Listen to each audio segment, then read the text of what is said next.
yang menyertai penyakit gangguan dada, nyesek, kemudian batuk, bisa menggunakan kencur, kemudian dikunyah, minum air hangat bangun tidur mau tidur. Sehingga dengan tepat dia memberikan obat sasaran, obat tepat untuk seorang susah tidur.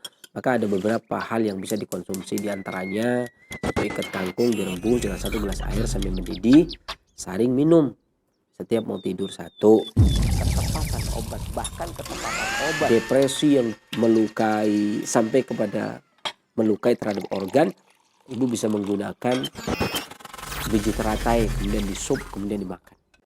Dapur Sehat Roja, meracik makanan lezat menjadi sehat. Kesembuhan itu biidznillah, atau izin Allah Subhanahu wa taala. Bismillahirrahmanirrahim. Assalamualaikum warahmatullahi wabarakatuh. Alhamdulillah. Wassalatu wassalamu ala Rasulillah wa ala alihi washabbihi wa man wala, amma ba'd. Kaum muslimin rahimani wa rahimakumullah, para pendengar dan pemirsa Roja dimanapun Anda berada. Kembali kita bertemu di Dapur Sehat Roja. Dan alhamdulillah pada kesempatan kali ini kita masih hendak membahas tentang gangguan organ paru. Dan salah satu yang sering dan terjadi gangguan organ paru adalah batuk. Meskipun demikian sebenarnya batuk itu sendiri ada berbagai macam jenis. Jadi nggak selalu batuk itu dan obatnya itu tidak. Jadi ada batuk yang kering, ada batuk yang berdahak, ya. Kemudian ada yang dahaknya gampang keluar, ada yang dahaknya itu putih, ada yang kemudian dahaknya itu kuning, ada yang dahaknya kemudian itu hijau. Tapi pada prinsipnya, sebagaimana dikatakan oleh Imam Ibnu Qayyim al-Jauziyah, bahwasanya penyebab penyakit itu ada 4 hal. Yang pertama adalah dikarenakan terlalu panas, ya. Karena pada prinsipnya sehat itu adalah keseimbangan. Ketika kita seimbang, maka biidznillah tidak akan menjadi sakit. Tetapi ketika kita cenderung ke panas atau cenderung ke dingin, ya, atau kemudian cenderung ke kering ataupun cenderung ke lembab, maka hal ini akan menyebabkan kita menjadi sakit. Terlepas dari itu, maka ini pun tidak lepas. Termasuk kasus batuk pun tidak lepas dari panas, dingin, kering atau lembab. Maka ada kalanya batuk kering, ada kalanya batuk dingin, ada kalanya batuk dikarenakan panas, ada kalanya batuk dikarenakan lembab. Ciri-ciri batuk panas sebenarnya ketika batuk seperti mukanya merah, ada radangnya, gitu kan. Kemudian susah tidur. Ini batuk yang disebabkan karena panas. Tapi ada juga batuk yang dingin. Setiap kali terkena dingin, hawa dingin, kemudian dia batuk karena tidak kuat, ya. Tentunya ini batuk disebabkan karena dingin. Ciri-cirinya dingin. Kemudian tidurnya meringkuk, gitu ya. Ciri-cirinya tidurnya meringkuk, lebih melipat gitu ya tidurnya. Dan adapun kalau batuk kering, batuknya nggak keluar dahak, kling gitu. Adapun batuk yang lembab, maka batuknya grok. Tapi ada yang dahaknya warnanya hijau, ada yang hijau itu berarti panas berlebih. Kuning juga masuk kategori panas. Kalau putih itu batuk dikarenakan dingin. Lembab, dahak, dingin, gitu ya. Ada kalanya batuk juga disebabkan karena angin. Jadi batuk karena tidurnya terlalu malam. Jadi nggak keluar dahak, kemudian nggak terlalu kering juga. Tapi bisa jadi karena kelelahan, kemudian kurang tidur. Ini juga akan menyebabkan batuk yang disebabkan oleh angin. Tetapi ada kalanya juga seseorang itu sering batuk dan sering masuk angin karena kelemahan energi vital. Pertahanan tubuh yang lemah. Tidak tahan terhadap pergantian cuaca, HU cuaca. Misalkan seperti bulan-bulan ini, bulan Agustus. Ya, kalau bulan Agustus dari tanggal 2 kemarin itu sampai bulan Agustus ini tanggal nanti tanggal 19. Ya, ini masuk kategori musim kering. Masuk kering. Agustus ini sama Agustus ini masuk kering. Nah, kering ini juga melukai paru karena beberapa hawa yang melukai energi vital paru diantaranya adalah hawa kering. Ya, kondisi-kondisi di cuaca musim yang kering ini juga kan melukai energi vital paru. Kalau energi vital paru terluka, sakit ya. Paru itu sifatnya kering, maka dia organ yang enggan terhadap hawa kering. Kalau dia terkena kering, maka dia juga sakit, lemah. Lemahnya energi vital paru bisa berdampak kepada penyakit yang kemudian menyerang, kemudian jebol pertahanan tubuh paru. Timbul batuk atau timbul sesak nafas. Dan bisa juga batuk ini bukan cuman dari kekeringan hawa udara, tetapi kekeringan yang berasal dari dalam, emosi, dampak daripada emosi. Salah satu emosi yang mengeringkan cairan dan mengeringkan paru adalah sedih. Sedih juga akan mengakibatkan seperti itu. Maka biasanya para pengobat klasik kalau seseorang itu terjadi kelemahan paru, ya, entah itu gangguannya kulit, entah itu gangguannya batuk, entah itu gangguannya sesak nafas dikarenakan paru, maka yang paling utama disampaikan ke mereka, memang ada sebuah ciri, ada suatu ciri. Apakah energi vitalnya lemah karena organnya, atau energi vitalnya lemah dikarenakan emosinya, dikarenakan jiwanya, ya. Dan secara umum, entah itu batuk dikarenakan angin, entah itu batuk dikarenakan dingin, entah itu batuk dikarenakan kering, entah itu batuk dikarenakan lembab, maka secara umum biasanya yang dilakukan oleh para pengobat klasik adalah menguatkan organ paru. Ya, menguatkan organ paru. Salah satu herbal atau salah satu obat yang digunakan untuk menguatkan paru adalah obat yang memiliki tabiat pedas. Karena pedas itu digunakan oleh paru untuk mengembangkan fungsinya.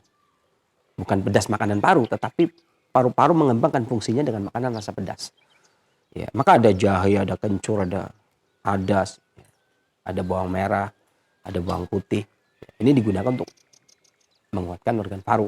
Ya, baik paru dikarenakan entah itu dalam pengobatan lain disebutkan entah itu flek paru, entah itu bronkitis, entah itu asma, entah itu batuk dikarenakan gangguan paru lainnya, maka biasanya menggunakan obat yang sedikit memiliki rasa pedas digunakan untuk memperlancar energi vital paru. Nah, pada kesempatan kali ini di Dapur Sehat Roja kali ini kita hendak menggunakan bawang putih digunakan untuk menguatkan paru, mengobati batuk. Sebenarnya bervariasi sih, ya. Di sini kita sudah punya bawang putih yang ditumbuk. Secukupnya bawang putih kemudian ditumbuk. Ya, secukupnya bawang putih kemudian ditumbuk. Dan ketika mau hendak dikonsumsi itu bisa diambil satu sendok teh. Ya, itu sudah cukup untuk mengatasi batuk.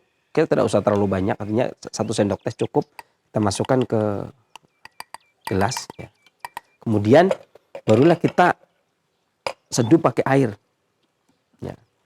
Nah, bagi yang suka gula atau suka madu, ada orang yang saya nggak suka madu, saya nggak, atau cari madu murni susah, saya gula saja. Maka lebih baik menggunakan gula batu. Gula batu secukupnya sesuai selera, ambil kemudian dimasukkan, atau boleh juga dengan madu sesuai selera. Akan tetapi kalau madu itu dimasukkan nanti setelah agak hangat, madu dimasukkan. Tapi kalau gula batu, maka kita boleh ambil secukupnya gula batu. Jadi tidak harus satu gini ya, karena selera orang itu berbeda-beda. Ya, terkadang selera orang itu berbeda-beda.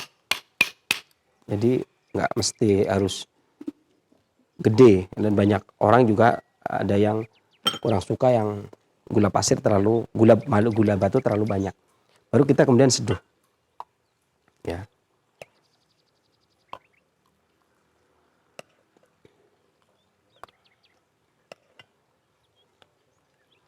Nah, kemudian kita aduk. Dan ini bisa digunakan, dimanfaatkan untuk mengatasi batuk. Baik batuk itu karena angin, ataupun batuk itu karena kering, dahak. Ya. Dan secara umum, ini airnya mendidih. Dan secara umum, gula batu dengan gula pasir itu ada beberapa perbedaan. Karena gula pasir itu dipanaskan lebih dari 400 derajat Celcius, sementara gula batu itu biasanya tidak sampai, paling 100-an derajat. Makanya saya lebih menganjurkan menggunakan gula batu. Makanya dulu orang Jawa dulu sering menggunakan gula batu itu untuk mengatasi batuk. Ya, makanya saya menggunakan gula batu. Saya tidak menggunakan madu karena terkadang ada beberapa orang yang susah untuk mendapatkan madu, tapi lebih mudah untuk mendapatkan gula batu atau gula aren gitu ya. Saya ingin menjelaskan tentang khasiat, bagaimana cara kerja bawang putih dengan gula batu ini untuk mengatasi gangguan batuk. Jadi bawang putih ini memiliki sifat yang panas dan pedas. Panasnya meningkatkan haroroh. Haroroh merupakan bahan baku yang menopang energi vital. Entah itu energi vital paru, entah energi vital limpa, atau energi vital organ lainnya. Tapi yang paling jelas, dia merupakan pemupuk energi vital yang ada pada jantung kemudian menyebar ke seluruh organ. Itu yang pertama. Yang kedua, pedasnya itu membebaskan angin kalau sekiranya dia batuk dikarenakan angin. Ya, kemudian juga pedas itu memperlancar, meluruhkan dahak. Gitu ya. Nah, sementara gula batu ini ada dua keutamaan di situ. Yang pertama, manisnya itu memiliki sifat lembab. Manisnya memiliki sifat lembab, ya. Dan memiliki sifat yang harmonis. Selain dia memiliki sifat kelembapan artinya dia memupuk rutubah. Kalau tadi bawang putih itu memupuk haroroh, menormalkan haroroh, panas tubuh. Gula batu ini menormalkan rutubah tubuh. Sementara Al-Imam Ibnu Muflih Al-Hambali dalam kitabnya Al-Adab Syariah mengatakan bahwasanya tubuh kita terdiri dari dua unsur. Tubuh kita terdiri dari dua unsur, yakni unsur haroroh dan unsur rutubah. Sementara kata Al-Imam Ibnu Qayyim Al-Jauziyah, yang namanya sehat itu adalah seimbangnya antara haroroh dan rutubah. Kemudian tugas seorang tabib adalah menyeimbangkan haroroh dan rutubah. Bagaimana agar haroroh tidak terlalu berlebih dan haroroh tidak terlalu kurang. Dan juga bagaimana agar rutubah tidak terlalu berlebih dan rutubah tidak terlalu kurang. Maka dijadikan normal keduanya. Bawang putih meningkatkan haroroh atau menormalkan haroroh. Sementara gula batunya menormalkan rutubah karena manis itu memupuk kelembapan. Jadi secara tidak langsung mengatasi batuk dengan gula batu dan bawang putih itu cara kerjanya yang pertama menyeimbangkan tubuh. Menormalkan antara haroroh dan rutubah. Ini tujuan pengobat. Itu yang pertama. Yang kedua, kemudian menguatkan limpa agar bisa membuang balgom. Karena reak dan dahak itu dibuat dari tihal atau perut kecil. Sehingga dia bisa membuangnya. Ya. Kemudian juga mengharmoniskan, menyeimbangkan. Mengharmoniskan antara tubuh dengan bahan obat itu sendiri. Ya, kemudian juga membuang angin. Kemudian menguatkan paru, membuang reak. Ya. Maka mengatasi batuk dengan bawang putih dan gula batu ini bisa dimanfaatkan dari usia dini, dari usia 7 tahun sampai pada usia dewasa. Ya, untuk usia dewasa maka bisa menggunakan 1 gelas air, ya tadi bawang putih 1 sendok teh, seduh pakai air 1 gelas, kemudian boleh ditambah dengan gula batu secukupnya atau madu, ya digunakan untuk menguatkan organ. Demikian.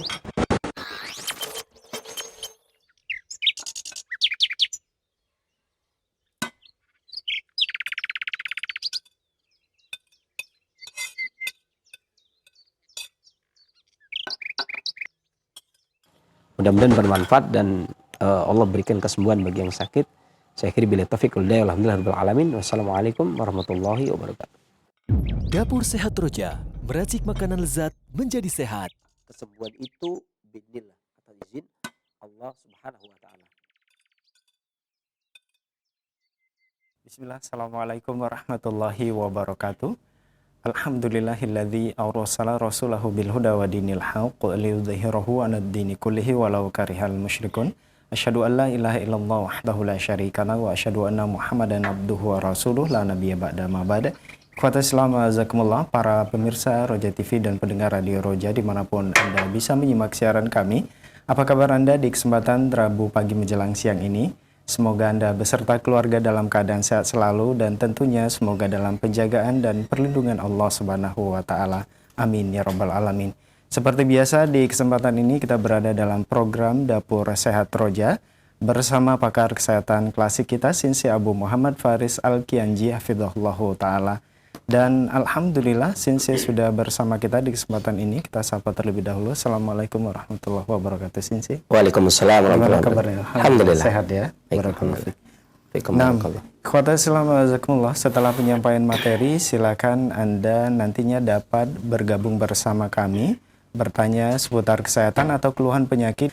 Baik, kita beralih ke Sinsi Abu Muhammad kembali. Sinsi, di kesempatan pagi ini kita membahas tentang racikan untuk mengatasi gangguan batuk ya. Ya.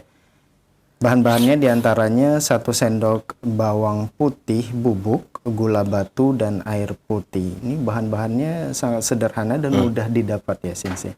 Baik Sensei, berkaitan dengan batuk ini secara klasik banyak pembagiannya. Ini disebabkan oleh apa saja, dan apakah perubahan iklim atau cuaca saat ini itu apakah mempengaruhi daya tahan tubuh seseorang terhadap batuk dan lainnya, atau gimana sih? Baik, terima kasih pertanyaannya. Pertanyaan yang penting sekali ini dan mendasar. Bismillahirrahmanirrahim. Assalamualaikum warahmatullahi wabarakatuh. Waalaikumsalam. Alhamdulillahirabbil alamin wassalatu wassalamu ala nabiyyina Muhammadin wa ala alihi washabbihi ajmain, amma ba'd. Kaum muslimin rahimani wa rahimakumullah, para pendengar, pemirsa Roja dimanapun Anda berada. Syukur alhamdulillah kita panjatkan kepada Allah Subhanahu wa taala yang telah memberikan kepada kita kesempatan, kesehatan, sehingga siang hari ini kita dipertemukan kembali oleh Allah Subhanahu wa taala.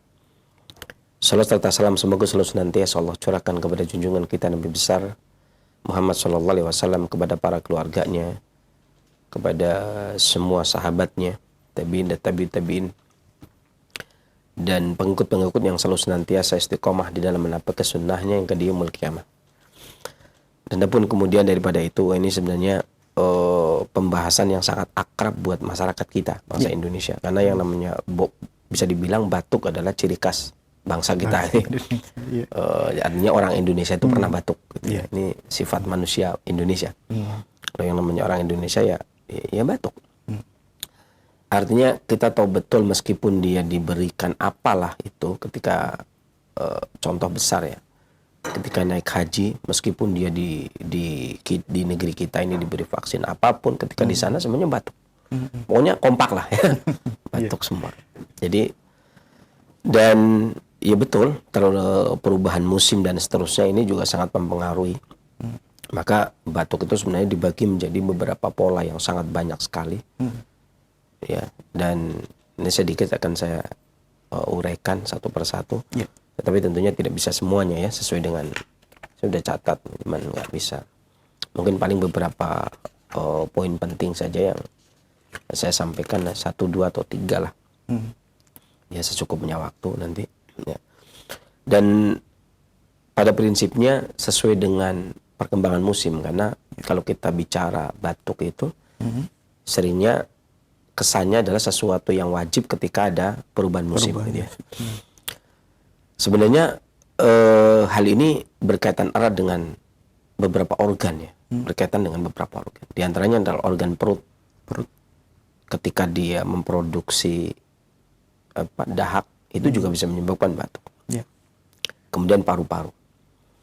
Ya, meskipun beberapa madhab klasik itu saling berbeda pendapat dalam kesepakatannya, saling berbeda pendapat di dalam kesepakatannya.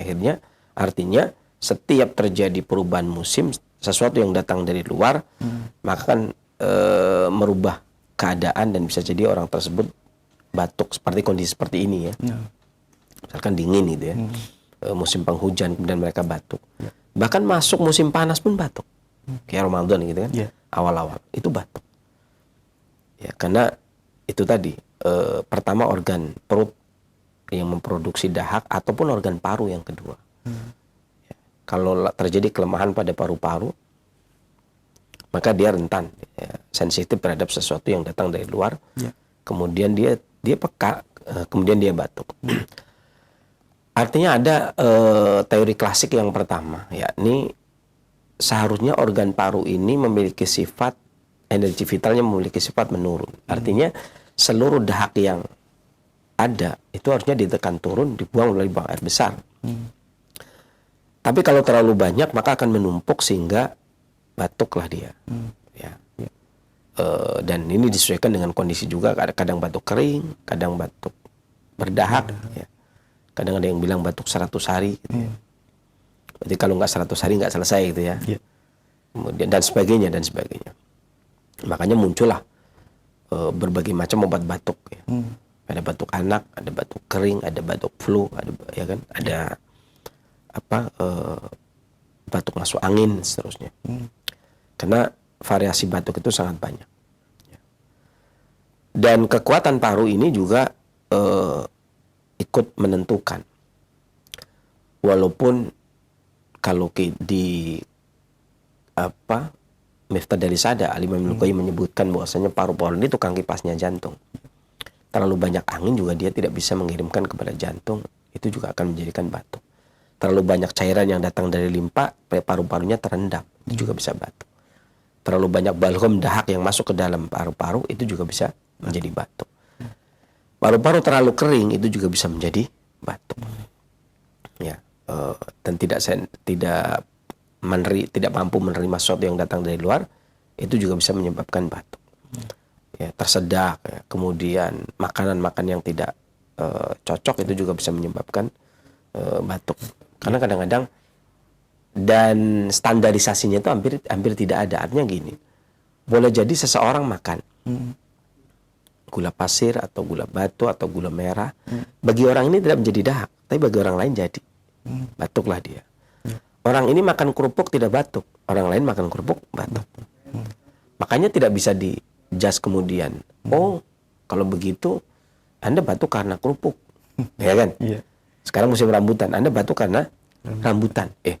Enggak, saya makan 2 ikat nggak batuk. Nah ini dia batuk. Nggak bisa kemudian di rambutan itu dia. Ya memang pada beberapa orang nggak tahan batuk, kemudian duku. Karena yang jadi masalah kan ini, makan minum jangan berlebih. Seringnya ada beberapa makanan yang kalau dimakan mau nggak mau berlebih. Contohnya tadi, misalkan rambutan, kalau rambutan biasa nggak mungkin ya. Kalau rambutan itu kayak rapiah gitu ya. Yang biasanya orang lupa gitu makan, tiba-tiba ada 3 ikat aja gitu. Rambutan nona ya. Iya Pak ya itu ya. Yang kecil-kecil ya, agak ada hijau-hijaunya itu. Apa di tempat antum apa namanya? Oh di sini ada yang mengatakan rapiah, ada yang mengatakan apa itu. Ya, pokoknya dia nggak sadar lah ya. Atau duku Palembang itu ya. Itu juga nggak sadar. Saya juga pernah. Jadi ada orang teman itu beli di naik dari Beos kota itu kereta, beli duku 2 kilo, ya pulangnya ya buang sampah itu ya. Akhirnya habis semua. Ini ya kemudian batuk. Jadi makanan itu yang menjadi dahak juga bisa menyebabkan batuk. Ini ulah sendiri, tentunya kita tidak bahas masalah itu. Yang kita bahas adalah masalah angin. Yang pertama adalah batuk dengan gejala nafasnya sesak, bahkan gak bisa melalui mulut, bernafas melalui hidung. Seseorang yang batuk dengan gejala bernafas melalui hidung, kemudian ikut keluar lendir yang bening dari hidung. Dia batuk tapi juga ikut keluar lendir dari hidung. Kemudian batuknya suaranya berat dan tidak jelas, apakah ludahnya bening atau tidak. Kemudian disertai dengan diare. Tidak menyukai dingin. Sekali makan dingin dia akan batuk. Ya. Kemudian pusing. Ya. Kemudian sakit kepala, disertai dengan sakit kepala atau pusing. Ya, pusing itu kayak 7 keliling gitu ya. Kemudian suaranya serak. Dikit-dikit mulai meriang gitu ya. Atau pada kasus lain terkadang hilang suaranya. Batuk hilang suaranya. Karena kan sering begitu, orang batuk terus sampai suaranya hilang.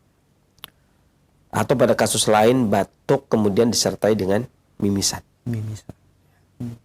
Kemudian batuk juga disertai dengan nyeri yang berpindah-pindah di seluruh tubuh. Atau terkadang disertai dengan hidung mampet atau disertai dengan muntah. Maka ini namanya batuk dikarenakan angin dan dingin. Jadi kayak ini ya sekarang. Angin yang datang dari luar, ya, kemudian hawanya juga dingin. Walaupun sebenarnya harusnya angin, kata Imam Ibnu Qayyim dalam Miftah dari Sada, nggak mesti semua angin yang datang dari luar itu nggak cocok buat kita. Bisa jadi dia cocok. Kan ada yang sekencang angin, angin segar banget, aja, gitu kan? Ada yang anginnya dingin banget. Ada yang anginnya ekstrim, kan? Kan macam-macam orang. Artinya ada ketika kita buka jendela atau pas lagi angin kencang-kencangnya di luar, enak. Ada yang begitu, ada yang anginnya lagi kencang banget, masuk itu beda terjadi. Nah ini yang saya maksud adalah orang yang tidak tahan, ya kan, ini dikarenakan sindrom angin dan dikarenakan dingin. Dia tidak kuat angin. Angin juga batuk, Dingin juga ya, batuk. kena dinginnya juga batuk. Tapi bedanya kan kalau angin batuk anginnya kan beda. Biasanya sudah nggak keluar ada nggak suara, nggak ada suara dahak. Tapi kalau yang lebih dominan dingin, keluarnya dahaknya tapi putih. Ya. Kemudian pusing itu, Pusing, ya. keluar lendir, kemudian pusingnya minta ampun. Kepalanya pusing meriang. Mungkin orang bilang flu kali ya. Ya. Ini selain tadi yang resep yang ada di video, Ya. beberapa makanan yang bagus diantaranya adalah daun mint, Daun mint. termasuk berarti minyak peppermint yang mengandung mint. Itu dulu kami itu kalau kondisi begini, kami lagi di jalan itu biasanya dulu saya suka bawa minyak peppermint dulu. Jadi biasanya airnya itu ditetesin minyak peppermint gitu, kemudian diminum. Itu tenggorokannya lega gitu ya. Seger. Segar gitu. Udah lama saya nggak bertemu dengan minyak peppermint. Kalau dulu saya boleh dibilang sering bawa minyak peppermint ketika masih suka keluyuran gitu ya. Kalau sekarang lebih sering di rumah, maka ya sudah, kalau memang nggak kuat ya, tutup aja pintu ya. Kalau dulu kan tutup pintu apa, kita di luar. Jadi kita bawa sering minyak peppermint. Ya. Tetesin ke air, kemudian diminum, itu sudah jalan aja. Kemudian itu udah enakan. Ya. Meskipun naik motor pun bisa. Kemudian juga diantaranya jahe. Jahe. Ya, minuman jahe dikeprek, kemudian kalau yang lebih dominan angin dibakar. Kalau yang dominan dingin maka nggak usah dibakar. Langsung ya. Langsung diseduh, keprek, seduh pakai air ya. Panas. Dan ini juga termasuk kawan setia di malam hari dia kan. Kalau malam hari dia digeprek kemudian diseduh ya. Apakah kalau pakai susu menjadi dahak? Ya, ada yang bisa jadi dahak, ada yang tidak. Ya, tapi kalau kita biasanya kalau di daerah-daerah yang ada angkringan, meskipun ada gerimis itu masih bisa tahan kalau masih menggunakan jahe. Kemudian adas, gitu Adas ya. adas juga bisa. Kemudian teh camellia sinensis, teh itu teh biasa. Yang panas juga bisa. Ya. Ini juga efektif digunakan pada kasus batuk angin dan dingin atau kayu manis. Saya dulu juga sering ya, ketika saya masih mengambil penyetaraan ijazah Shinsei kan, dulu kan tahun 2011 itu Kementerian Pendidikan itu kan punya program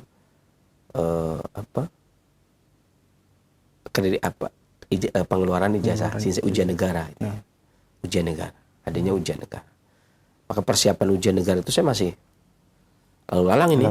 Musim hujan itu untuk persiapan ujian negara saja jam 5 itu sudah mulai, pulang jam 9 malam.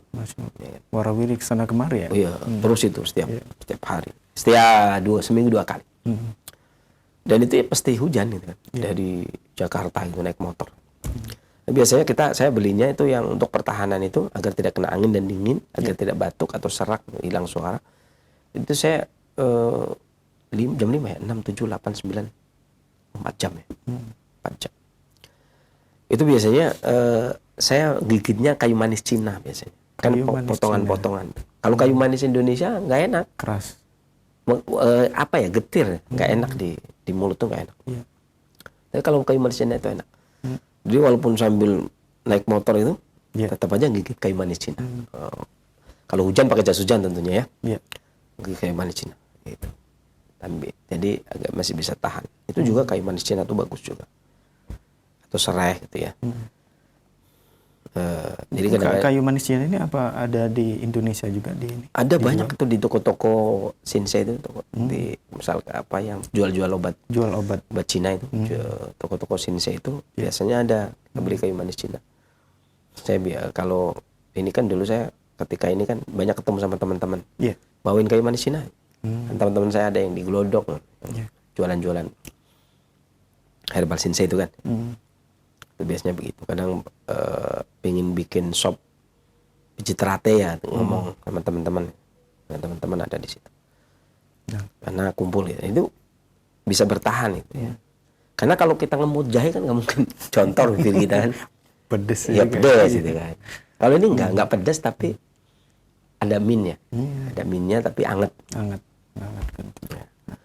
Ya tergantung lah suka-suka kan.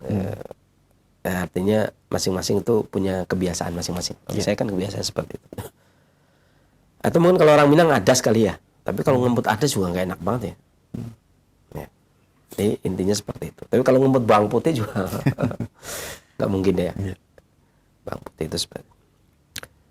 Karena bagaimanapun juga kita harus pulang. Jam 9 malam itu harus pulang. Jam 9 malam naik motor. Hujan dari Jakarta sampai rumah. Wah, sedap sekali kan. Dan kalau udah musim hujan kan, iya kan. Walaupun kita jalan ya harus asik-asik dia kan. Mau nggak mau, tinggal bagaimana kita mensiasati. Ya, kalau sakit ya, masuk angin ya, besok lagi datang lagi tumbang akhirnya nggak bisa. Makanya harus ya mensiasati. Biasanya saya lebih suka yang itu ya. Kalau kawan-kawan terserah, nggak tahu ya. Karena masing-masing orang punya kecocokan. Tidak mengharuskan. Ada yang pulang-pulang minum teh hangat. Termasuk masih hal yang mudah. Yang kedua adalah batuk dengan gejala disertai lendir. Kemudian yang kedua terkadang batuk dengan mengeluarkan darah. Ini bukan pembahasan batuk berdarah ya.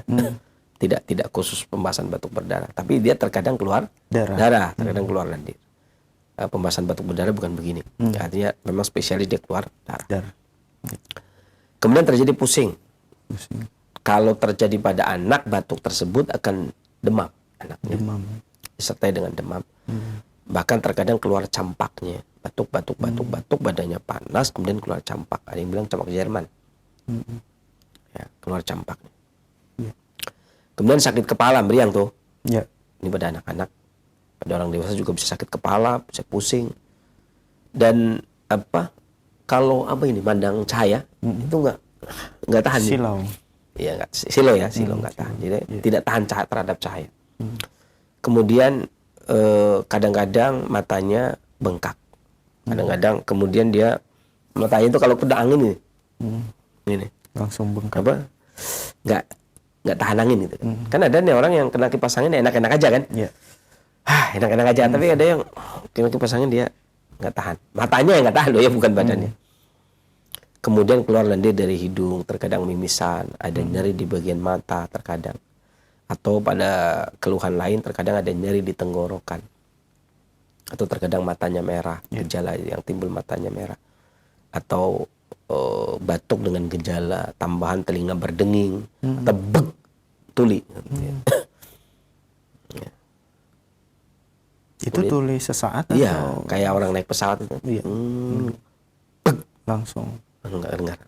Apa ya? Asom apa? Hisam, asom. Tuli. Kemudian haus. Haus ingin minum. Atau batuk dengan disertai sakit gigi. Wah, ini nggak enak banget ini ya.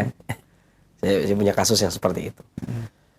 Jadi dia sendiri nggak mau dengar orang berisik gitu ya, yang sakit gigi. Tapi dia sendiri batuk. Wah, itu sengsara banget. Ya, saya nggak bilang asik karena pasien. Jadi ada kasus yang seperti itu. Ini kan kumpulan kasus, jadi kasus nyata. Jadi dia mangkal dengan diri sendiri akhirnya kan. Oh, sakit gigi tapi dia batuk juga. Nah, pas kata dia ini cerita dia. Alhamdulillah saya enggak. Jadi dia batuk, tapi sakit gitu ya. Dia udah sakit begitu, dia Makin sakit. wah tambah sakit. Dan dengarnya sih di sininya teng kata dia. Wah, keluhannya repot banget. Ya. Dan ini setahu saya batuk yang paling menderita. Itu disertai dengan sakit gigi. Kesian banget orangnya. Jadi dia nggak batuk, memang dia pengen batuk, tetap dibatukkan. Kalau batuk, wah sakit giginya udah tambah nggak karuan kata dia. Harus bagaimana saya? Ya udah batukan aja, batuk. Ini si Malakama ya, batuk sakit. Ya kalau nggak batuk nggak bisa nahan, dia harus batuk. Berobatnya apa?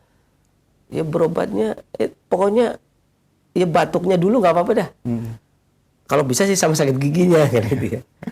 Atau sakit karena ya memang sakit gigi kan dengan orang batuk aja kan mangkal ya. Ini yang batuk sendiri harus gimana? Sengsara dia.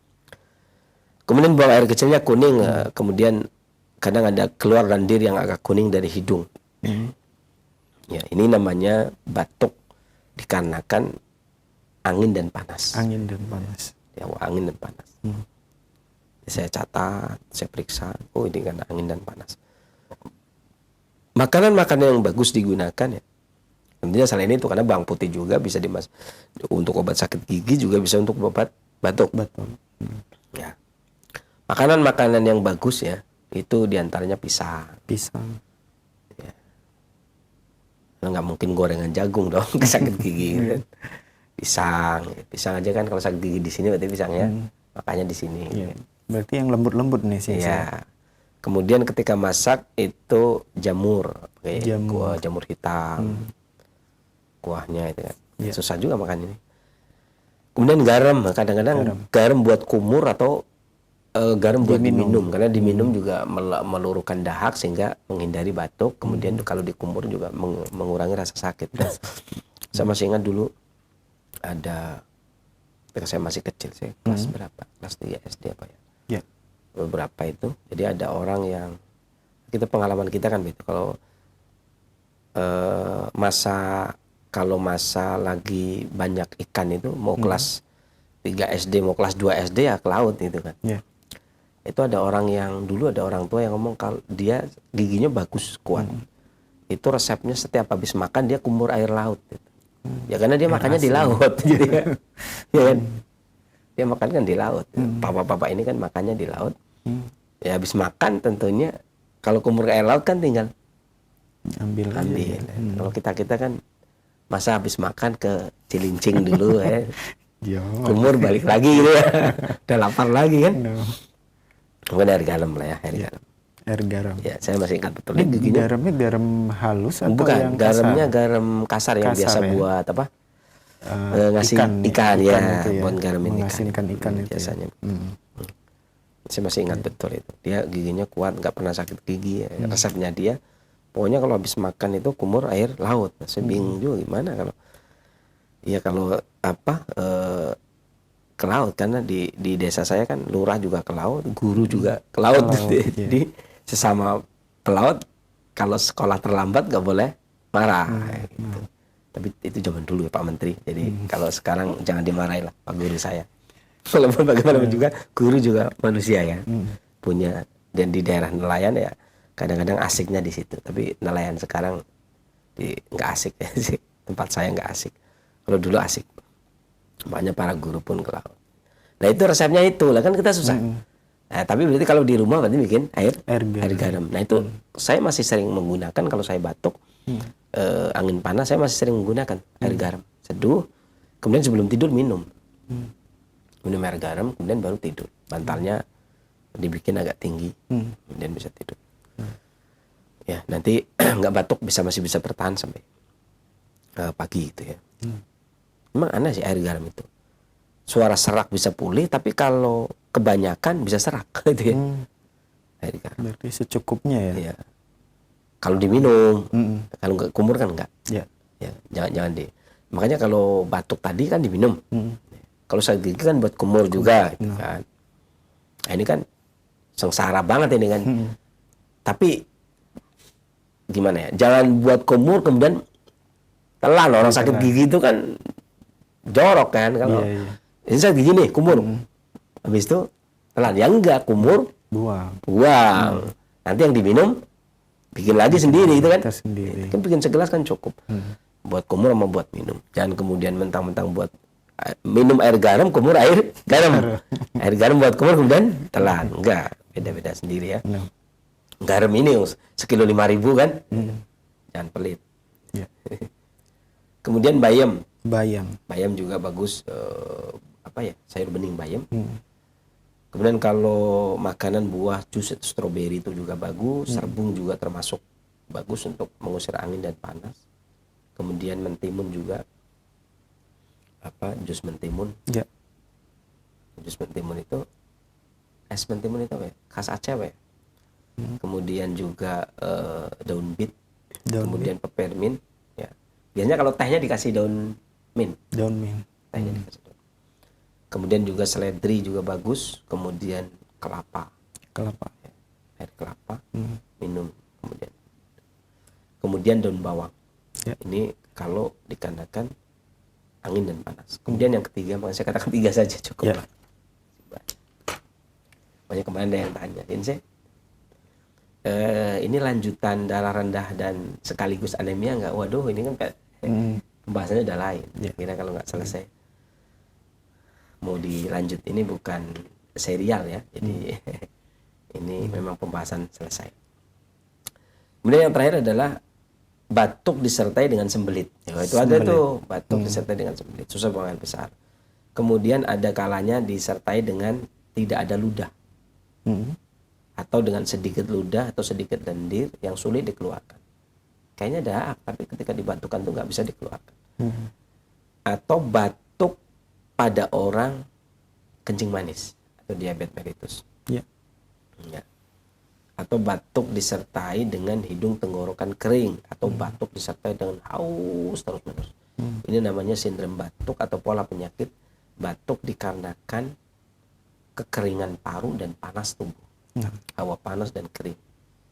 Ini hawa ini kalau ini kan keluar dari ini, yang satu ini bisa dari dalam, nggak harus. Kalau tadi kan angin luar, angin panas luar, angin dingin luar. Kemudian ini kekeringan itu dari dalam, panasnya juga dari dalam. Ya. Dan makanan-makanan yang bagus dikonsumsi diantaranya asparagus, susu kedelai yang belum ada gulanya ya. Kemudian kalau ada sarang burung, perlu gizi.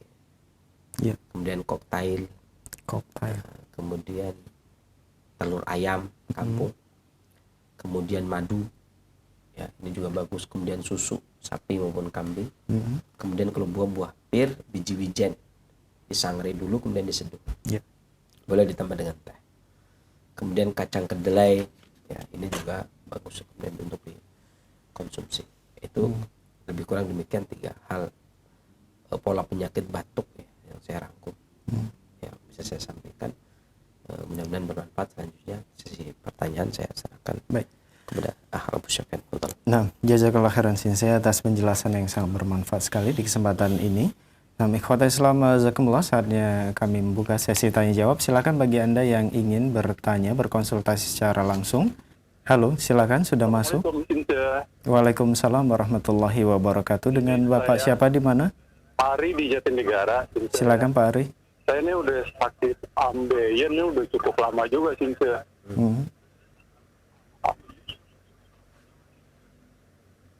Kemudian Bapak, Dan satu lagi katanya kalau minum jahe itu ada efek sampingannya. Sudah wasirnya berdarah nggak Pak? Suka ya Sinta. Sekian. mohon maaf Bapak, wasirnya masih berdarah? Bilang enggak, cuman bengkaknya ini Sinta. Bengkak. Bisa lama buat ininya. Baik. Itu aja dari saya. Assalamualaikum. Waalaikumsalam warahmatullahi wabarakatuh. Tafadhol. Karena memang ada perbedaan. Kalau wasir dengan disertai pendarahan itu adanya panas darah, bisa berasal dari limpa, bisa berasal dari jantung panasnya, ya, atau bisa dari limpa berarti dari makanan dan minuman, ya, sehingga darah keluar dari pembuluhnya. Tentunya obatnya berbeda dengan pembengkakan. Pembengkakan adanya peradangan, tingkat panasnya belum sampai mengeluarkan darah. Ada beberapa hal yang bisa dikonsumsi. Bapak bisa menggunakan, pilih salah satu. Bapak bisa menggunakan yang ada saja. Bapak bisa menggunakan 1 ibu jari temulawak, kemudian diparut, diseduh pakai air setengah gelas, ya. Kemudian aduk rata, air panas, biarkan sampai dingin. Setelah dingin kemudian boleh disaring kemudian diminum. Lakukan pagi dan sore. Atau Bapak boleh menggunakan lendir lidah buaya, dikupas kemudian dikerok, kemudian dimakan. Lakukan pagi dan sore. Boleh setelah makan, ya. Demikian. Mudah-mudahan Allah angkat penyakitnya dan bermanfaat bagi para pendengar dan pemirsa yang lainnya selanjutnya. Baik, jazakallah khairan atas jawaban yang disampaikan. Semoga bermanfaat untuk penanya Pak Ari yang berada di Jatinegara. Nah, Khotbah Islam Jazakumullah, masih kami buka kesempatan bagi Anda yang ingin bertanya, berkonsultasi secara langsung. Halo. Assalamualaikum warahmatullahi wabarakatuh. Waalaikumsalam warahmatullahi wabarakatuh. Tafadhol Umu Abdillah di Momoju ya. Iya. Ya, silakan. Iya, Sinse. Pertanyaan saya begini, Sinse. Ada teman saya jatuh pada bulan 9 lalu, tak Sinse. Nah, dia pernah sembuh, tapi beberapa hari, tapi tidak pernah sembuh total, Sinse. Memang cuma bisa jalan-jalan saja dalam rumahnya. Nah, Ya, sakitnya di bagian apanya, Ibu? sakitnya itu dari pinggang ke bawah. Kemudian waktu hari Jumat lalu itu saya jenguk, katanya itu tembus di depan, kemudian berdenyut-denyut kayak mau meletus. Tapi tadi saya tanya sih, saya katanya alhamdulillah sudah ada perubahan sedikit, tinggal pinggang sampai ke bawah, Ke itu bawah. masih sakit dia. Baik. Belum bisa duduk lama sih, masih lebih banyak baringnya daripada duduk begitu. Baik. Mohon solusinya, Sinse. Ya, jazakallah khairan Ibu atas interaktifnya. Assalamualaikum warahmatullahi wabarakatuh. Waalaikumsalam warahmatullahi wabarakatuh. Tafadhol, Sih. Memang terkadang pasca jatuh itu Cedera berarti. ada kadang-kadang ketika tidak diperiksa secara total gitu ya, tidak dilihat secara total itu, ya inilah manfaatnya terkadang kerjasama antara konvensional dan tradisional gitu ya. Artinya kan bisa melihat, oh memang mungkin enggak, saya cocoknya ke ahli urut, ahli terapi patah tulang misalnya. Ya. Tapi tidak ada jeleknya, dan lebih baiknya kan dilihat juga kan. Ya. Sehingga tuh ahli patah tulangnya pun kan tahu, oh ini Pak kondisi ronsenanya begini gitu kan. Dan saat ini kan para ahli patah tulang itu seringnya ya suka bekerja sama dengan kedokteran Karena lebih memudahkan mereka ya, memudahkan mereka. Oh ini gini Ya. kayak gitu ya. Jadi kalimat totalitas itu artinya totalitas ini yang memang seseorang tersebut mampu tanpa bantuan pemeriksaan alat lain, itu memang sudah sangat jarang di era hari ini gitu ya. Maksudnya contohnya begini, kan sangat jarang sekali orang-orang yang tahu persis 365 persendian itu di mana saja, kemudian tahu ikatan-ikatan tulang itu ada 524 itu, fungsi nama-namanya, fungsi-fungsinya secara rinci gitu, yang menjadi syarat pengobat tulang yang disyarat oleh Imam Ibnu Qayyim. Seorang pengobat patah tulang harus biasa seperti itu. Tapi kan kita tidak bisa kemudian berharap semua pengobat patah tulang itu seperti itu, atau semua ahli pijat urat saraf itu seperti itu kan. Artinya dulu ya kan. Kalau sekarang kan sudah sangat jarang sekali. Artinya yang ngajar, kalau yang ngajar nggak ada ya berarti yang praktek sudah nggak ada, sangat nggak ada sekali. Ya kalau nggak bisa lah kita kemudian mengajar misalkan semuanya gitu ya. Di beberapa tempat lain kan kayak misalkan ini kan di daerah lain ya. Jadi kan kemudian terapi orang itu akan sangat terbantu kalau ada foto ronsen ya. Kalau dia mau enggak, saya enggak usah foto ronsen.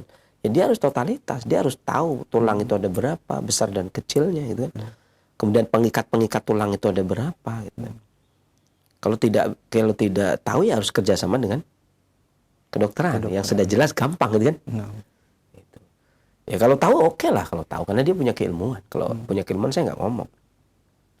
Kalau enggak, saya keilmuan saya bisa memeriksa ini itu, sehingga adanya keretakan dan sebagainya. Kalau yang mumpuni itu kan, oh ini fungsi ininya nggak dapat ini, nggak berfungsi. Oh yang tulang nomor sekian nggak berfungsi karena fungsinya demikian. Berarti ada masalah. Ini ya bisa sah saja atau bisa saja gitu ya. Tapi ketika kita hidup di zaman seperti sekarang ini yang semuanya juga nggak ada yang serba totalitas, artinya dalam segala segi yang sesuatu yang klasik itu yang punya kehebatan yang sangat total itu ya, bukan sempurna, mendekati sempurna itu ya yang pendahulu kita, orang-orang yang dahulu. Sekarang kan sangat sedikit ya, kayak ya jangankan urusan dunia yang sepele ya, urusan agama yang sangat prinsip saja. Tidak ada yang seleting Sufyan Uyainah, Sufyan Ats-Tsauri, Imam Syafi'i, nggak ada yang seleting hari ini kan. Apalagi masa di Indonesia ada gitu kan. Di Indonesia ada yang sekelas Imam Ahmad bin Hanbal, yang nggak ada. Ya kan, ini yang sangat prinsip ya, sangat penting sekali aja, udah mulai pemahaman sudah mulai menurun. Apalagi urusan dunia pasti menurun juga. Maka kerjasama, ya kan. Kalau agama kan nggak boleh kerjasama. Ini gitu ya, saya kerjasama dengan agama lain kan nggak ada kayak gitu. Yang harus mandiri saja, kualitasnya tetap ya nggak sama gitu ya. Karena khairun nas qarni tsumma alladzi yalunhum tsumma alladzi yalunhum. Nah, sebenarnya hampir semua ilmu ya seperti itu. Ya, urusan ilmu dunia yang klasik-klasik ya sudah mulai menurun.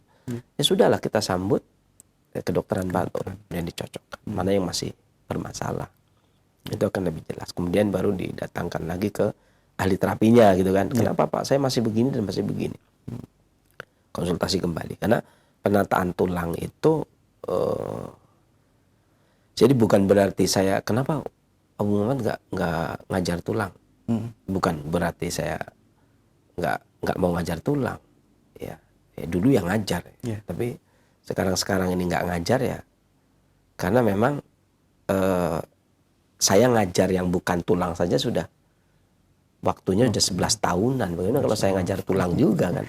Yang ada 500 ratusan tulang. Satu tulang perlu pembahasan, ini kan ribet juga. Artinya bahkan ada yang sempat protes, ini kalau Abu Muhammad meninggal ilmunya belum disampaikan. Ya baik-baik saja. Iya, kita ini baik-baik saja, selalu baik-baik saja. Orang jangankan kita ya, agama ini ditinggal oleh Nabi Muhammad SAW, manusia terbaik, itu juga baik-baik saja kan. Ya, kemudian ditinggalkan oleh para aimatus sunnah, para ulama. Yang penggantinya ya hari ini umat-umatnya kayak kita yang nggak jelas begini juga baik-baik saja. Selalu karena Allah yang menjaga. Apalagi pengobatan badan lah ya, baik-baik saja lah, insya Allah nggak ada masalah. Tapi itu tadi yang saya perlu sampaikan, garis bawahi, saya bermaksud untuk kerjasama lah antara pengobat itu. Kalau memang belum mumpuni banget ya kerjasama, apakah ada keretakan tulang dan sebagainya, itu yang perlu atau adapun anjuran saya cuma bisa menganjurkan coba direbuskan beluntas 50 cm satu tanaman dengan 3 gelas air menjadi 1 gelas. Setelah mendidih, kecilkan apinya, biarkan jadi 1 gelas. Kemudian minum, mau tidur. Tapi tetap saja selebihnya saya lebih menganjurkan untuk konsultasi ke apakah posisinya yang berubah gitu ya. Ada permasalahan pada posisi atau keretakan tulang, itu tentunya kan saya nggak tahu kan. Itu dikonsultasikan ke dokter, dan kalau memang sukanya ahli urut patah tulang, ya tetap saja harus butuh ronsen hasilnya, hasil ronsen. Ya demikian, mudah-mudahan Allah angkat penyakitnya dan bermanfaat bagi para pendengar Indonesia yang lainnya selanjutnya. Baik. Jazakallah khairan Sensei atas jawaban yang disampaikan. Semoga bermanfaat untuk penanya Ummu Abdillah yang berada di Mamuju, Sulawesi. Nah, ikhwatal Islam azakumullah, silakan masih kami buka kesempatan bagi Anda yang ingin bertanya seputar kesehatan atau keluhan penyakit. Halo. Ya. Halo. Halo, Assalamualaikum. Waalaikumsalam warahmatullahi wabarakatuh. Dengan Ibu siapa di mana? Ibu Siti Aminah di Jember. Silakan Ibu. Ya, saya mau tanya. Assalamualaikum. Waalaikumsalam warahmatullahi wabarakatuh. Gini, Ibu jari tangan saya yang kiri itu kalau ditekuk itu sakit. Di persendiannya itu sakit. Gak tahu kenapa, nggak tahu tiba-tiba sakit gitu aja. Udah berapa lama Ibu? 10 hari kurang lebih, insya Allah. Baik. Kemudian? Ya, itu saja. Itu saja keluhannya. Baik. Mohon ditunggu jawaban dari Sensei Ibu. Waalaikumsalam warahmatullahi wabarakatuh. Ada beberapa hal ya. Ya. Otot dan tendon itu biasanya yang menguasai, artinya bagus dan tidaknya otot dan tendon yang memberikan nutrisi.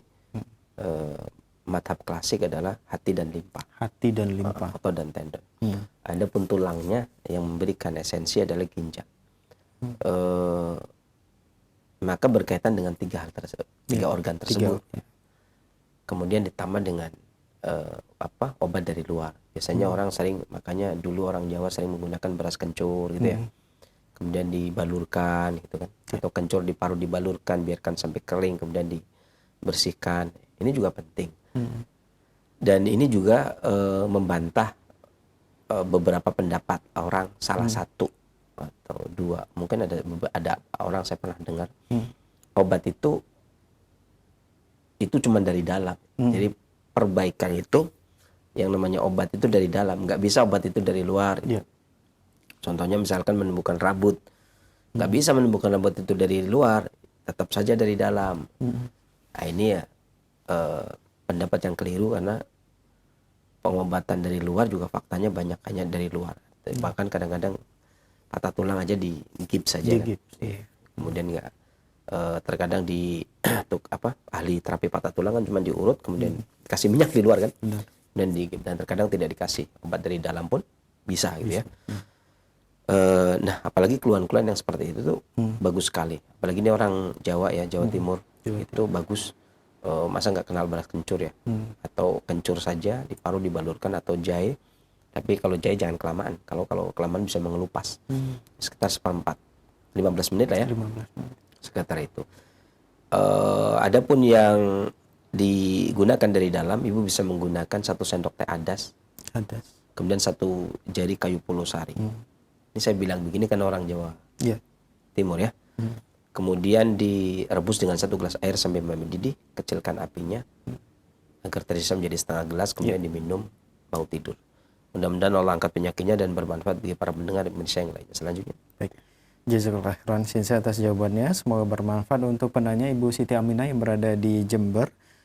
Kita beralih ke pertanyaan melalui pesan singkat di kesempatan ini. Assalamualaikum warahmatullahi wabarakatuh, Sensei. Waalaikumsalam. Dari Ian, usia 21 tahun, Sensei. Sepertinya saya ada dahak di pangkal tenggorokan dekat dada bagian atas. Kadang nafas seperti agak tersumbat dahak, dan jika dibatukan kembali seperti biasa. Dan sebelumnya saya juga ada asam lambung dan sudah agak baikan sekarang. Ini pertanyaannya, bagaimana solusi dan bahan apa saja yang bisa dipakai, juga pola makan untuk asam lambung, Sensei?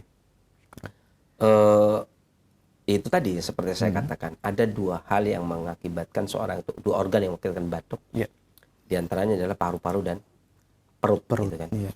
Karena ketika memakan makanan dan tidak bisa tercerna semua, malah menjadi dahak, maka di paru akan menjadi beban, naik ke tenggorokan dan seterusnya. Dahak itu dari makanan dan minuman. Tapi untuk menghukumi makanan dan minuman apa, ya masing-masing orang ada kepekaan terhadap makanan tertentu. Berbeda-beda ya. Berbeda. Kadang ada orang yang kerupuk aja menjadi dahak, sensitif gitu ya. Ada saya perasaan tadi makan apa ya? Oh makan keripik. Oh yang lain enggak. Ya kan? Sekian orang bareng-bareng makan keripik, enggak makan keripik. Oh saya makan kerupuk atau makan coklat atau apa. Artinya makanya di sini saya tidak pernah kalau di media seperti ini nggak memeriksa itu, saya nggak pernah menjudge. Oh pola harus begini, yang dilarang harus begini, nggak bisa. Karena masing-masing orang punya pantangan sendiri, punya sensitivitas sendiri. Jadi nggak bisa kemudian, oh kalau saya sensitifnya terhadap coklat, oh saya enggak, gitu kan. Saya udang, oh enggak, saya gula, pasir, oh enggak, saya justru madu.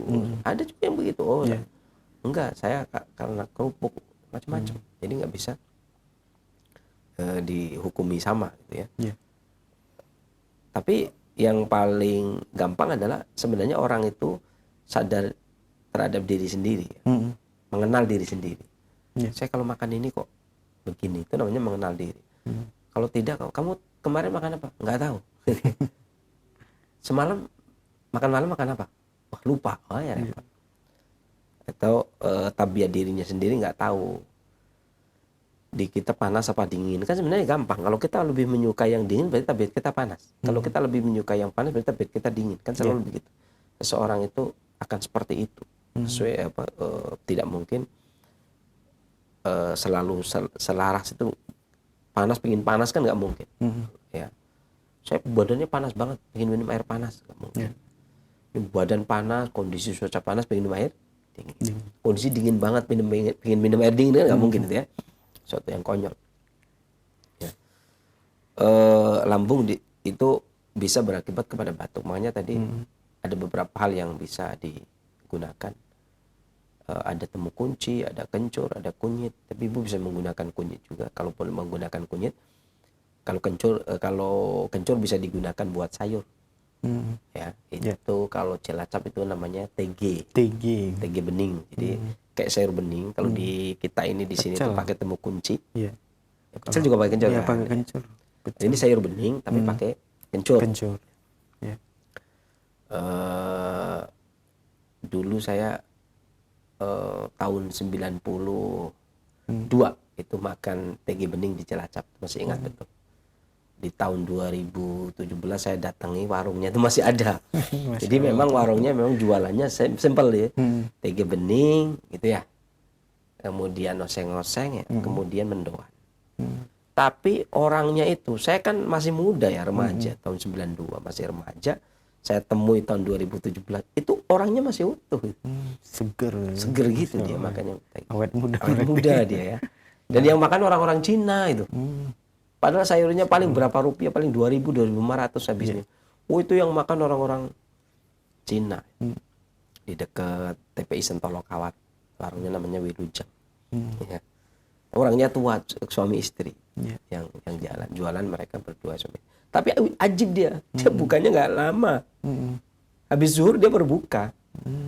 Jadi nggak ngoyo-ngoyo banget ya, cepat habis. Tapi itu tadi, batuk itu makan di situ. Buat lambung juga enak gitu ya. Itu juga mengatasi mah gitu ya.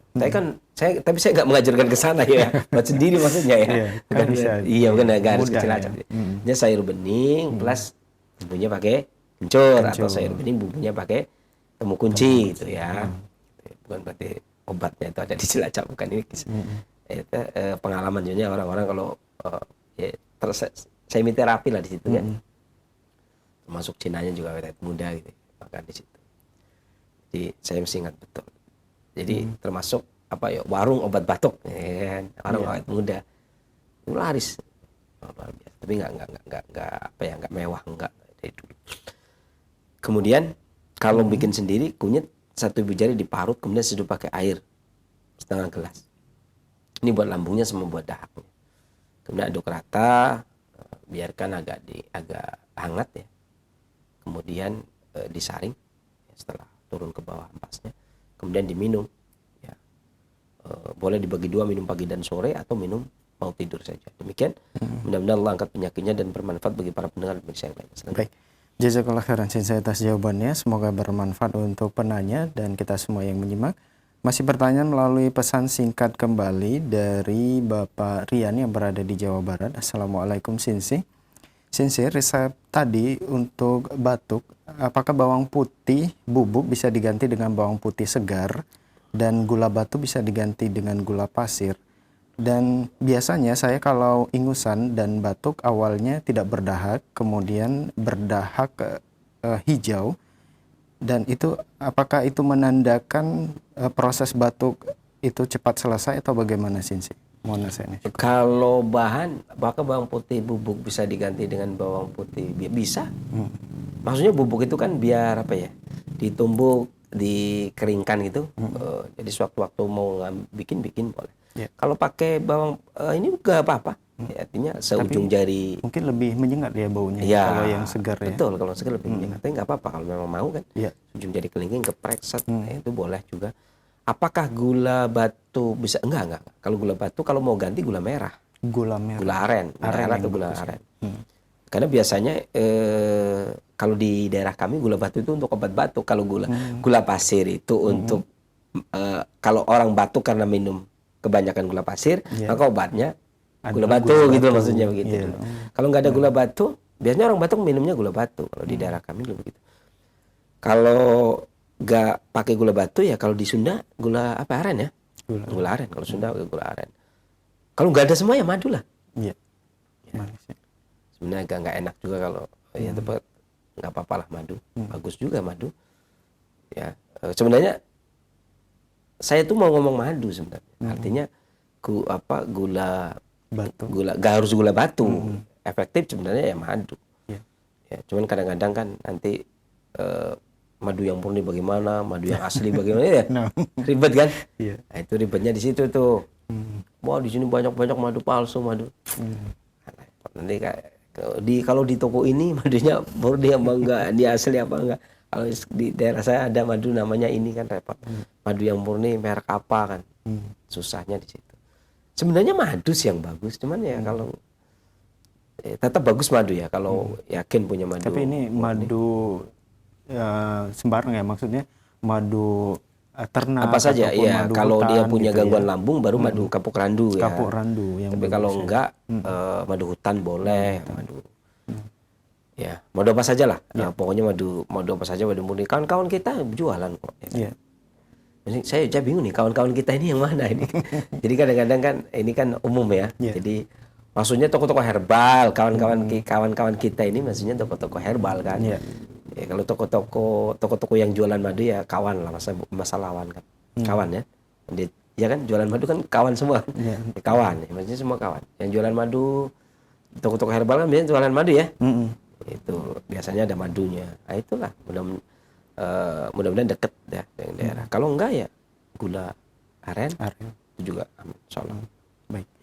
Baik, syukran wa jazakallahu khairan atas jawabannya. Semoga bermanfaat untuk penanya Bapak Rian yang berada di Jawa Barat. Masih pertanyaan melalui pesan singkat kembali dari Pak Rizal, maksud kami Pak Syafrizal di Aceh. Assalamualaikum Sinsi. Waalaikumsalam. Sinsi, saya kalau malam sering masuk angin dan dada terasa sesak serta oyong. Kalau kena kipas angin, badan saya tidak tahan Sinsi. Mohon solusinya. Pak Safrizal ya? Iya. Pak Aceh ya? Biasanya Pak Safrizal itu Sumbar, Sumatera Barat. Apalagi bahasanya oyong.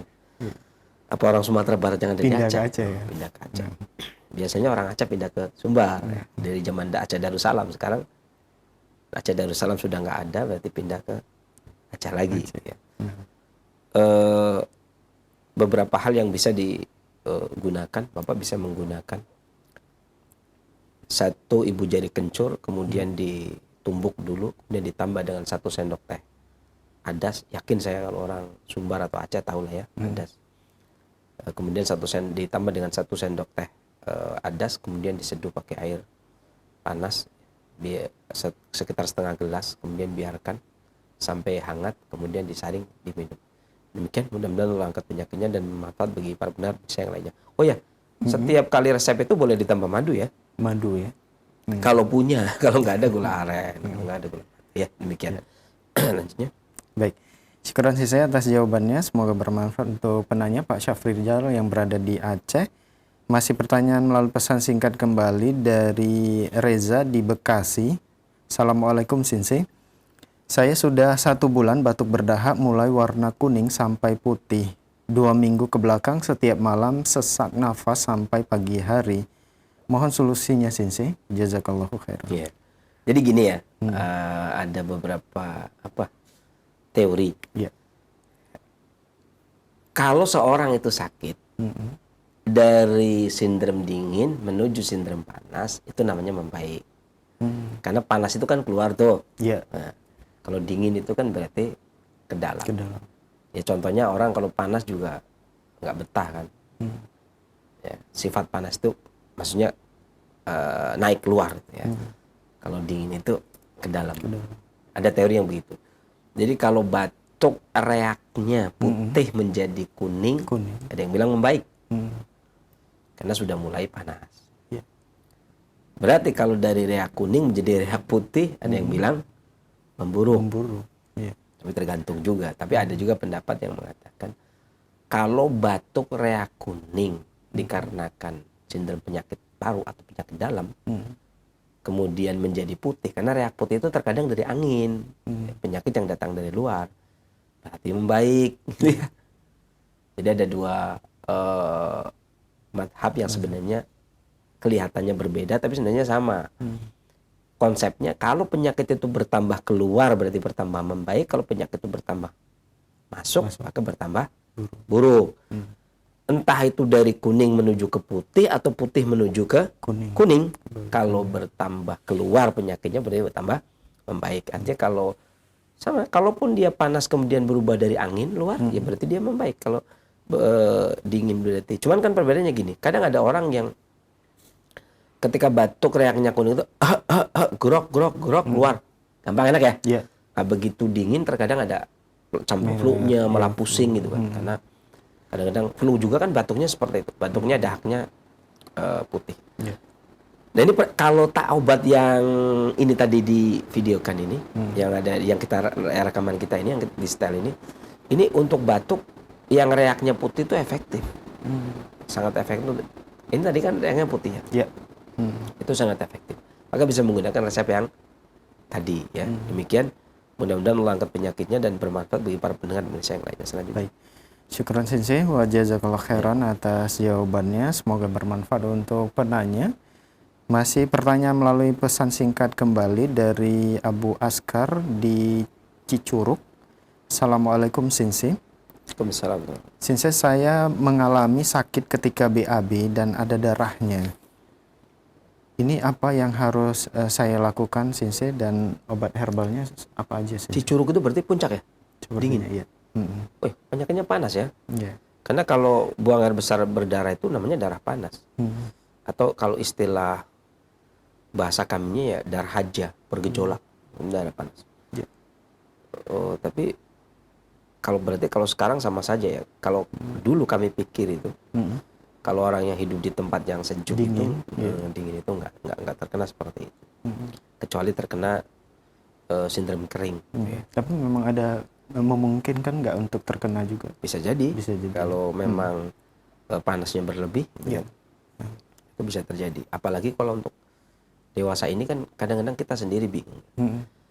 Dulu yang penyakit itu hanya diderita oleh orang yang usia 50 tahun ke atas, Iya. sekarang bisa 28. Iya. Kan kadang-kadang Usia muda sudah iya, ini ya. iya. Artinya gini, tahun 93 dulu kita ketemu penyakit seperti itu kebanyakan 50 ke atas. Iya.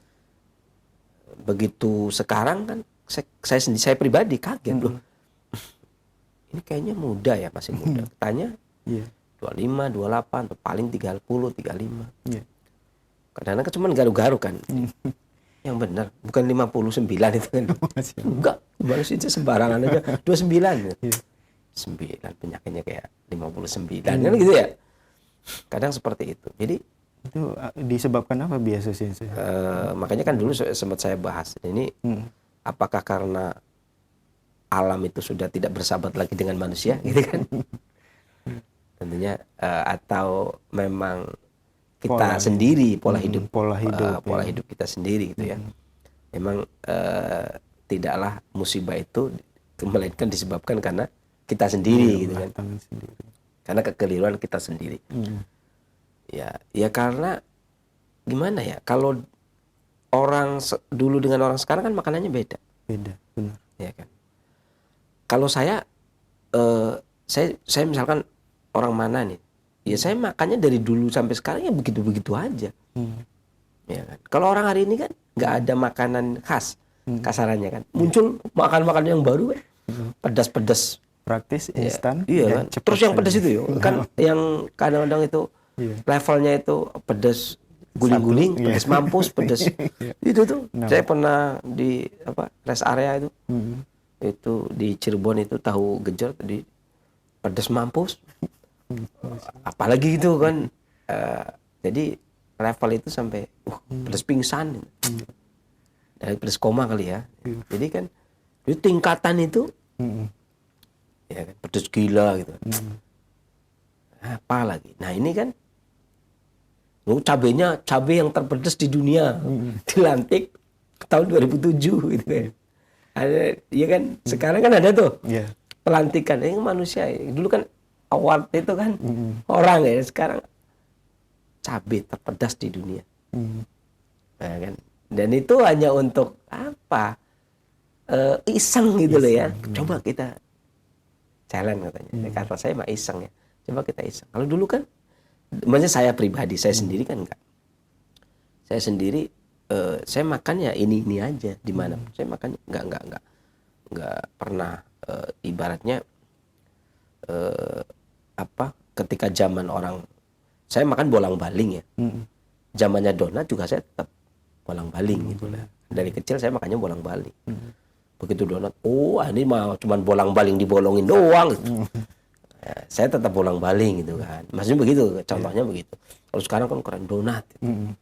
Saya pikir kan donat itu apa kan dulu pertama ketemu dilihat belum pernah makan, nggak makan. Ini mah bolang-baling yang dibolongin doang ini. Saya tetap sampai hari ini bolang-baling. Tapi kalau ditanya apa bedanya donat dengan bolang-baling, ya saya taunya bolang-baling. Gitu.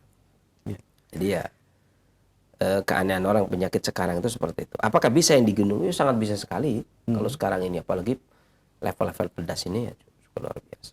Ya. Bisa menggunakan, namanya orang-orang daerah ya, itu bisa menggunakan satu ikat kangkung. Ikatannya itu pertemuan antara ibu jari dengan jari telunjuk. Kemudian direbus dengan 1 gelas air sampai mendidih. Ya, setelah mendidih, kemudian kecilkan apinya, biarkan 10 menit. Setelah itu saring minum sekaligus. Lakukan pagi dan sore. Kanggungnya dibuang, enggak dimakan yang mau makan. Ya. Tapi kita yang kalau kita ini yang sakit bisa menggunakan airnya, tapi yang nggak sakit bisa menggunakan kangkung. Demikian. Mudah-mudahan Allah angkat penyakitnya dan bermanfaat bagi para pendengar bersama yang lainnya selanjutnya. Baik. Jazakallah khairan atas jawabannya. Semoga bermanfaat untuk penanya. Dan masih kami buka kesempatan untuk penelpon. Halo. Silakan bagi Anda yang ingin bertanya seputar keluhan penyakit atau kesehatan. Halo. Halo, Assalamualaikum warahmatullahi wabarakatuh. Waalaikumsalam warahmatullahi wabarakatuh. Dengan Ibu siapa di mana? Dengan Mbak Allah di Riau. Silakan Ibu. Ya, terima kasih.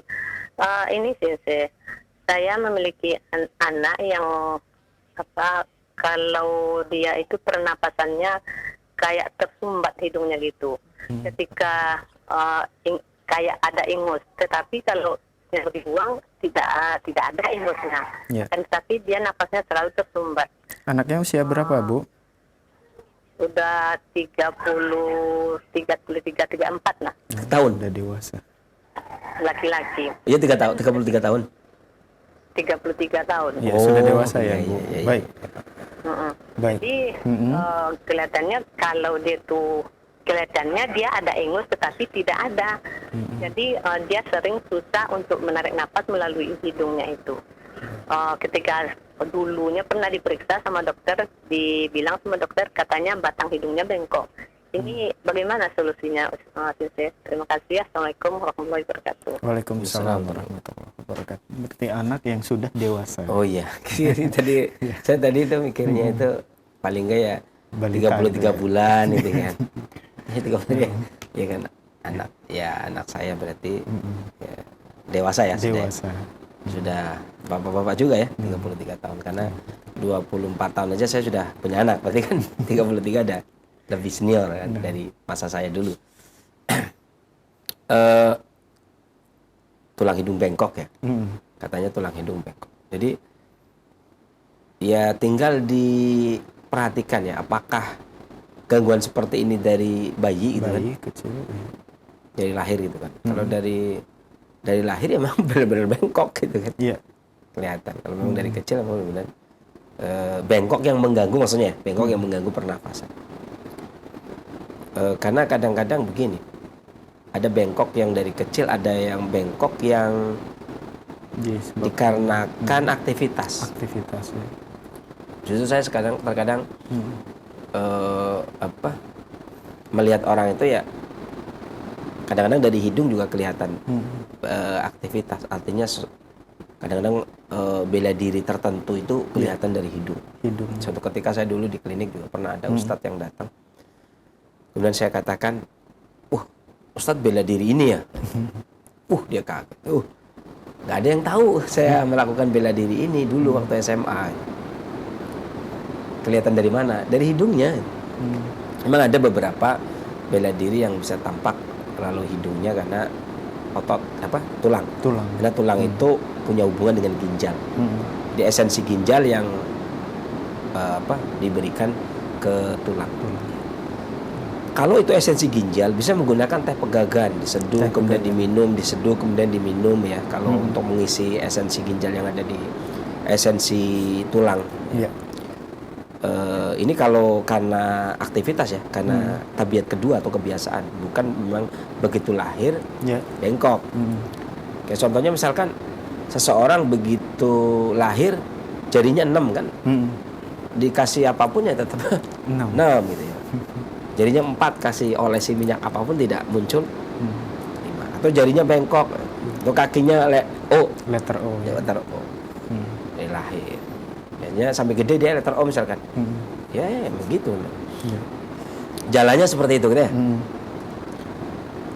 Ya pokoknya demikian. Tapi kalau memang dia bukan bawaan dari lahir, ya maka masih bisa diupayakan seperti itu. Adapun kalau susah bernafas karena dahak, bisa mengunyah kencur segini, seujung jari kelingking, kemudian minum air hangat, lakukan bangun tidur mau tidur atau pagi dan sore. Semoga Allah angkat penyakitnya dan bermanfaat bagi para pendengar Indonesia yang lainnya. Selanjutnya. Baik. Jazakallah khairan Sensei atas jawabannya. Semoga bermanfaat untuk penanya ibu yang berada di Riau. Masih pertanyaan di kesempatan ini beralih ke pertanyaan melalui pesan singkat maksud kami. Assalamualaikum Sensei. Dari hamba Allah, Sensei, mudah-mudahan Allah selalu melindungi Sensei dan keluarga. Amin.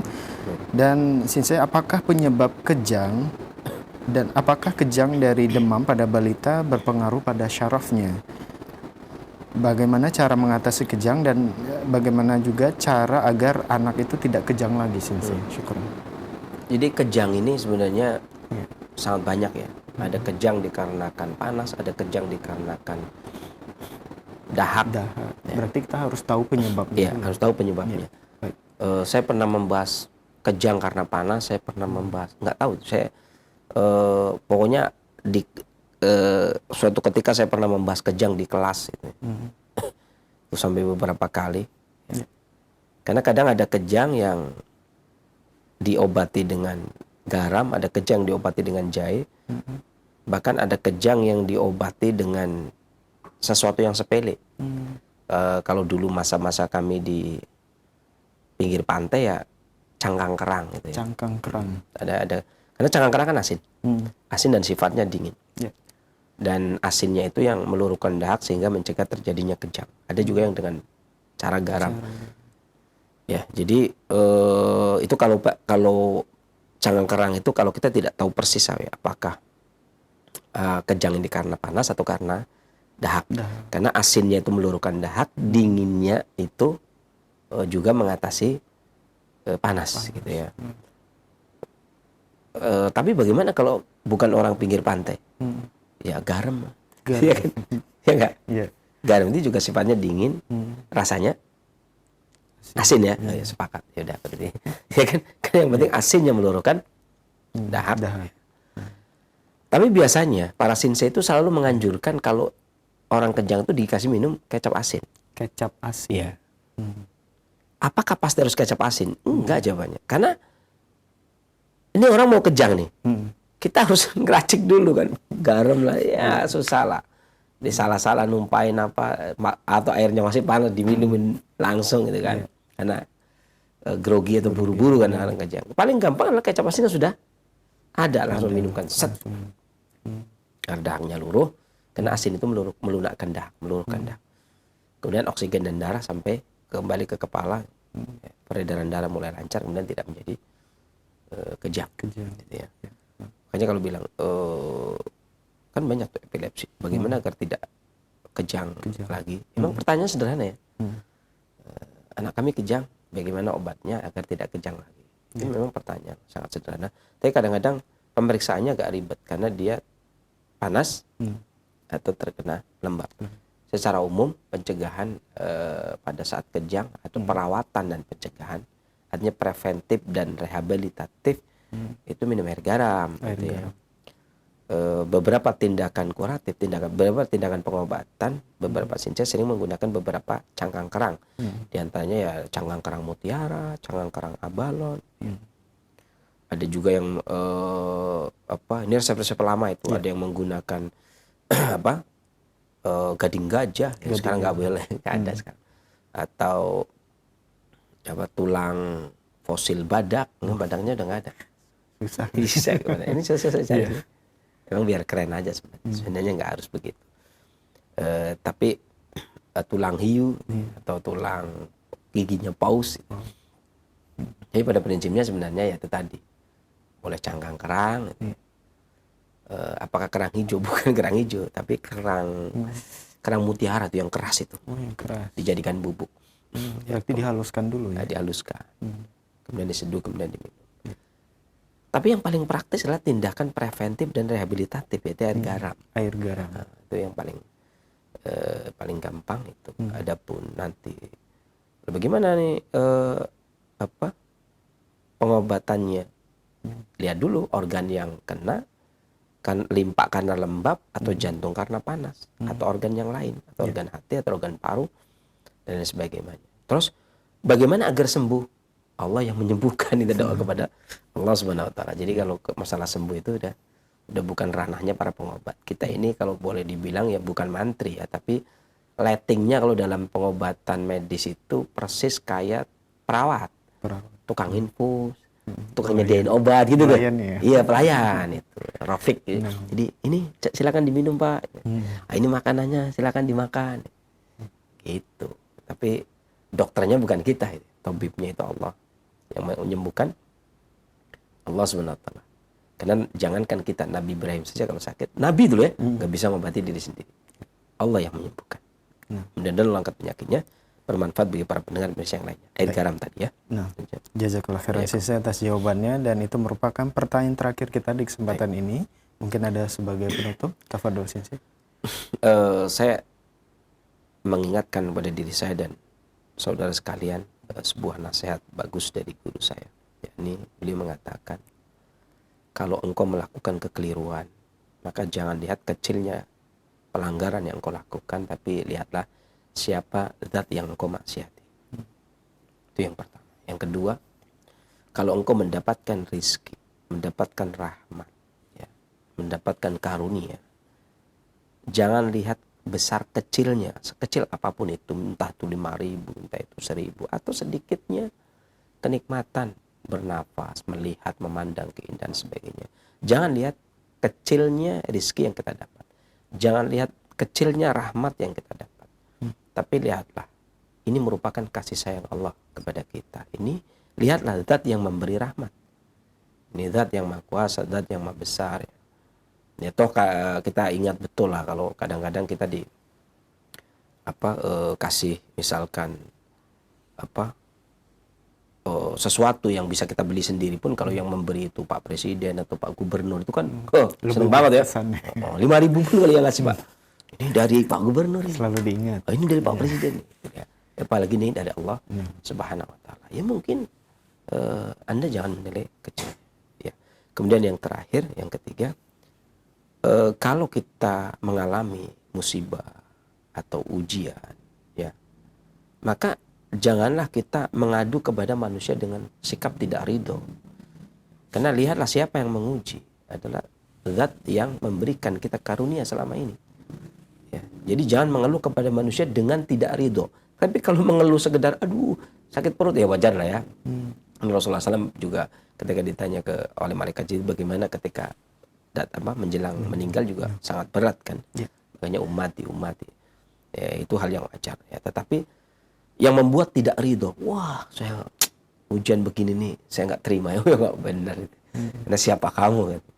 Dia jangan mengeluhkan kepada manusia lain yang dengan nada tidak ridho. Karena ketika kita berbuat dosa, pelanggaran pun Allah nggak pernah ngeluh sama malaikat itu umat saya itu kurang ajar, enggak. Allah Subhanahu wa taala pun menerima dosa-dosa. Bahkan terkadang Allah dituduh punya anak, dituduh ya kan bersekutu dengan yang lain, itu pun ya Allah tidak mengeluh. Makanya ya lihatlah Allah yang memberikan karunia kepada kita, Allah yang memberikan ujian kepada kita. Bersabarlah, tentunya semua itu ada nilainya di sisi Allah Subhanahu wa taala. Mudah-mudahan apa yang saya sampaikan bermanfaat Saya akhiri bil taufiq wal hidayah. Alhamdulillahirabbil alamin. Wassalamualaikum warahmatullahi wabarakatuh.